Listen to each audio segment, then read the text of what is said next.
Hello সবাইকে। ঈদের ছুটির ভিতরে আমরা চলে গিয়েছিলাম খুলনা জেলার চালনা উপজেলার তিলডাঙ্গা কালী মন্দিরে। এই মন্দিরটা নাকি অনেক বেশি জাগ্রত।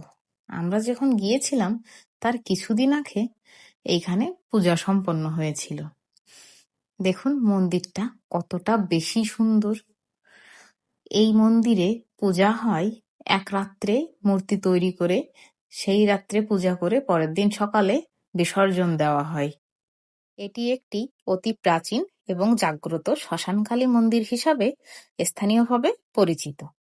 এখানে প্রতি বছর মার্চ মাসে ঐতিহাসিক শ্মশানকালী পূজা এবং উৎসব অনুষ্ঠিত হয়। এইখানে আমরা বেশ কিছুক্ষণ সময় অতিবাহিত করেছিলাম।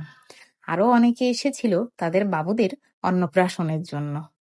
তারপর আমরা বেশ কিছুক্ষণ সময় পর করে বাসায় চলে এসেছিলাম।